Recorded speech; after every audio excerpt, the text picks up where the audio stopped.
I started at Northern Kentucky University in 1972.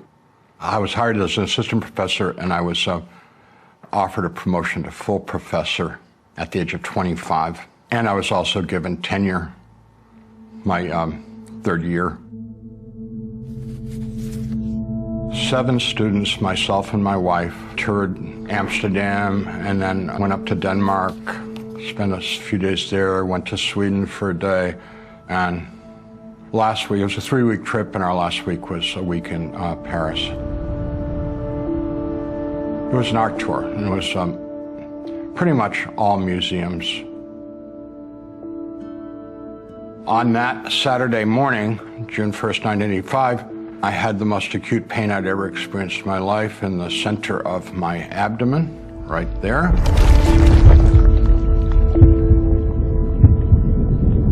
It was terrifying because it just came from nowhere, and I never experienced such acute pain. I mean, this is like the kind of pain that blows the top of your head off. A doctor came very quickly, got me up off the floor with a great deal of difficulty because I couldn't move. He knew exactly what was wrong and told me that I had a perforation of the duodenum, which means I had a hole go through my small stomach. What was happening was the hydrochloric acid and the enzymes and the bacteria and everything are now migrating, leaking into my abdominal cavity. To put it in crude terms, I was digesting myself on the inside. Without exaggeration, what it felt like was fire. My wife riding alongside of me in the back, and as we traveled 70, 80 miles an hour through the streets of Paris to the big city hospital. They confirmed basically if I didn't have the surgery in an hour, I would die.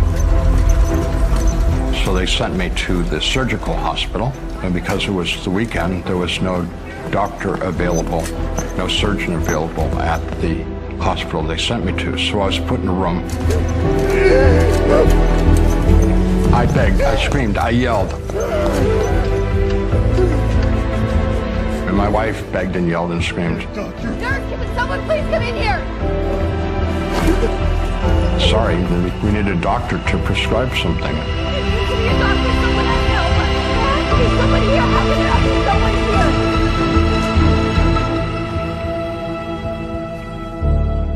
There I was for 10 hours.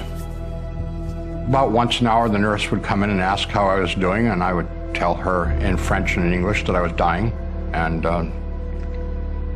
shrug their shoulders and walk away. I wasn't in fear, I was in terror, because I was 38 years old, very successful in my career at the university, you know, wife and 2 kids, nice house, 2 cars. The thing that kept going through my mind is, this can't be happening, this can't be happening, this can't be happening. People ask me, how do you know you were dying? It's like the stupidest question in the world. When you're dying, you know it. With every breath. I felt like I had one more breath to go. Nurse came into the room at 8:30 that night and said they were sorry, but they were unable to locate a doctor, and they would try to find one the next day, which was Sunday. Well, when she said that, I was like, okay, it's over, it's done. You know, I can't do this anymore. You know, I'm exhausted. And I looked at her, and it was horrible to see her crying like that. And I closed my eyes and stopped trying to breathe, and I went unconscious. I was an atheist, and I knew that when you die, it's just over. It's like the big nothing, you know, void, the end. I awoke from unconsciousness, standing there next to the bed, feeling better than I'd ever felt before in my life. My vision was greatly increased. Instead of seeing 160 degrees, I could see almost 360 degrees. My depth of field was total. When I looked at something close, everything far was in focus. Being an artist and being a visual person, that was the first thing. It's like, wow, I've never been able to see like this. Then I realized that I could hear, smell, taste, touch, everything. could feel all the little nuances in the cold linoleum floor. I could hear the buzzing of the fluorescent lights in the ceiling really loudly. All of my senses were greatly, greatly enhanced. In the bed that I had been in was this big slab of meat. And when I looked at the face, it bore an amazing resemblance to me. And I could not understand how that could resemble me, but I was perfectly well standing there, perfectly alive, looking at this hunk of meat.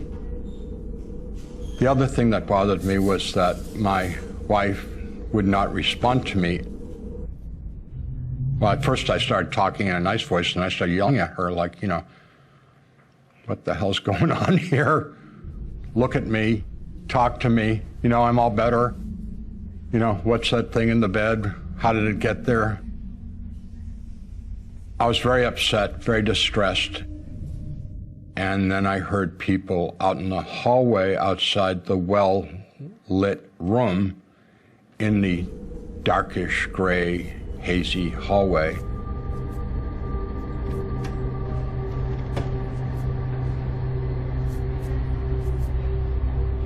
And there was a group of people standing outside the light of the room in the hallway. I said, I'm sick, I need a doctor. And they said, we know all about you. It's time for you to come with us. So I thought that they were hospital personnel to take me to a doctor. When I left the room and went into the hall,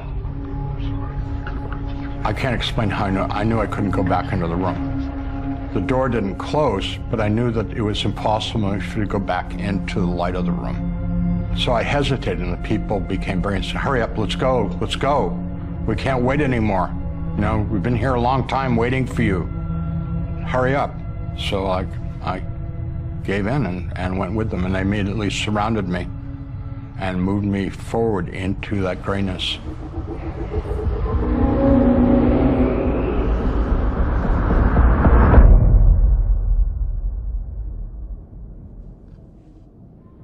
As we moved along, I could not perceive walls, ceiling, any feature at all. And we walked and walked and walked. And after a while, it's like, okay, this hospital's not that big, you know. I mean, we've walked miles now, and it's like, where's the stairs? Where's the, you know, where's the up and down? Where's the walls? And there was nothing. We just walked and walked. So I was asking the people around me, like, this isn't the hospital, this isn't right, you know, where are we, stuff like that. And their response was, shut up, be quiet, keep moving, move. They'd say, you're gonna find out, you'll find out, you're gonna get there. There was a lot of people around us, possibly hundreds, I don't know. They were being very vulgar, very threatening, very scary. I'm in abject darkness. I have absolutely no idea which way, forward, backward. I mean, all I knew is I wanted to get away from them. They said, no, you've got further to go, and they started to push and shove me. And I fought back. They began by punching, shoving, kicking. And then they started biting, scratching, and tearing me apart, literally. Disemboweling me, gouging my eyes. And it was accompanied with a great deal of laughter and joy.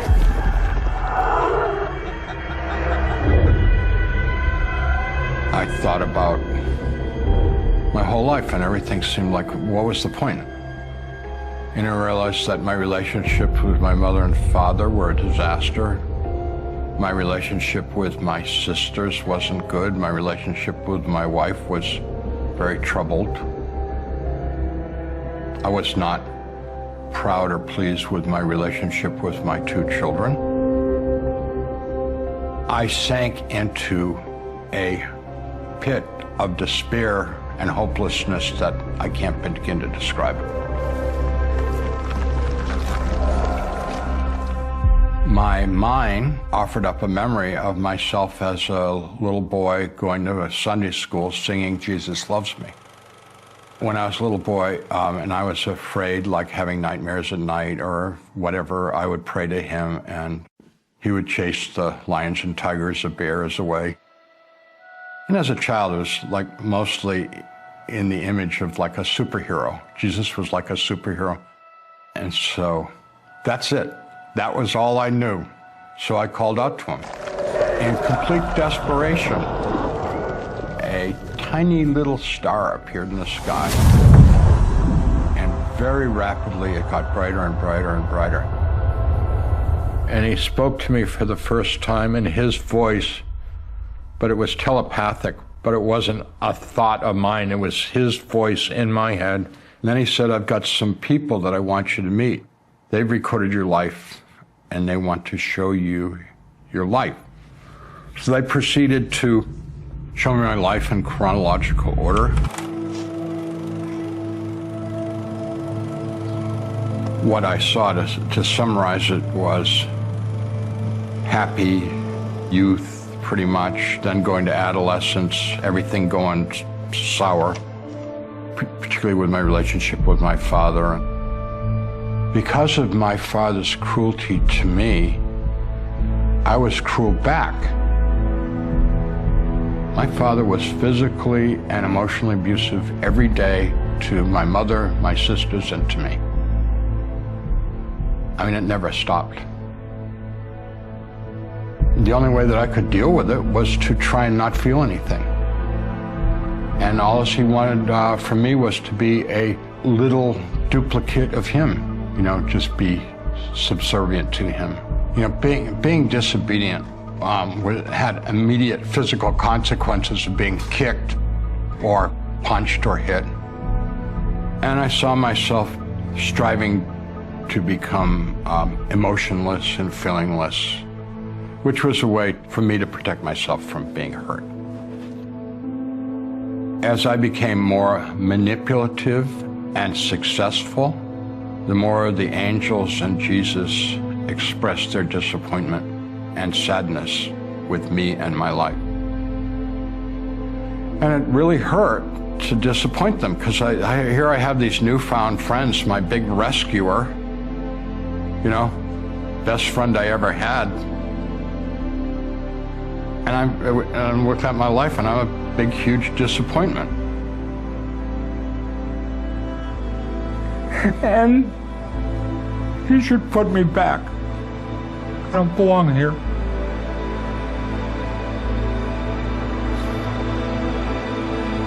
You know, you've made a mistake. I don't belong here. And he said, we don't make mistakes. You do belong here.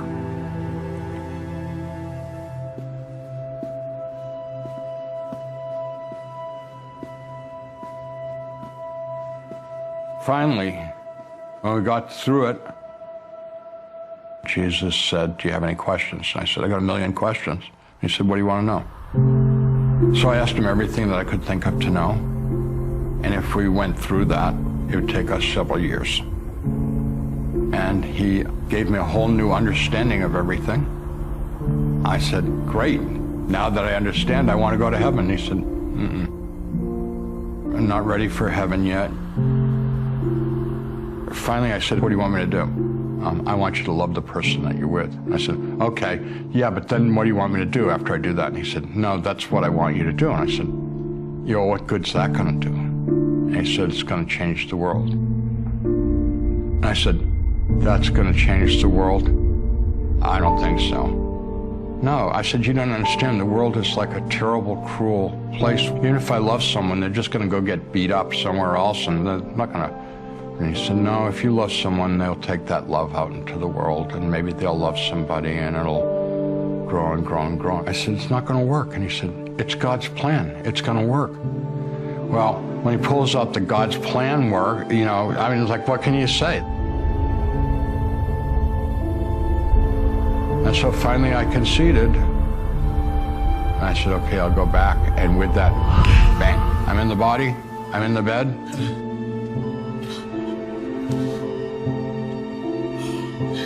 The nurse who'd been in the room comes in and says, a doctor has arrived at the hospital and we're going to prepare you for surgery. When I awoke, I knew that what had happened to me was the most important thing in my life. Because now my life had real meaning and purpose. I was very, very weak. I'd been in surgery for hours. I'd spent most of the morning trying to think of how I was going to tell my wife what had happened. I said to her, it's all love. She said, I love you. And I said, I know you love me, but it's all love. And she said, what are you talking about? And I said, it's an ocean of love. And you have to just go into that ocean of love and be a part of it. And she said, okay, Annie. Try to get some rest.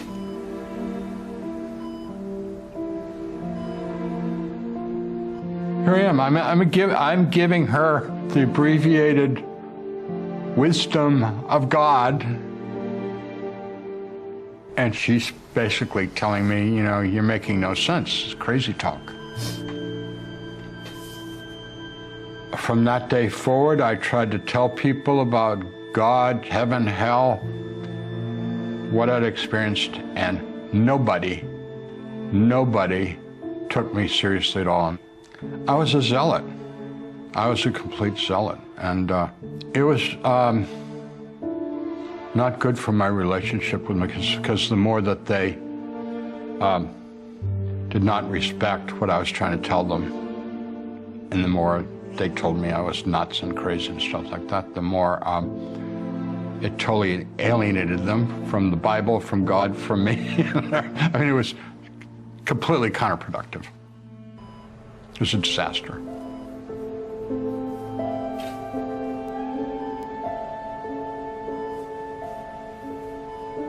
My wife left me.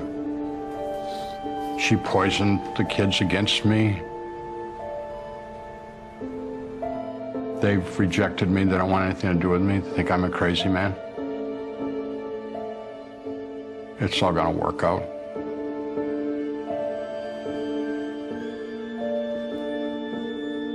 I know that God works stuff out. It just doesn't happen on our time frame.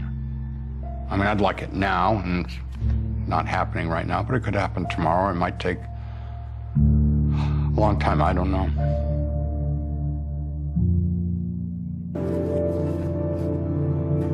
When I came back, one of the things I knew, I wanted to make friends with my dad.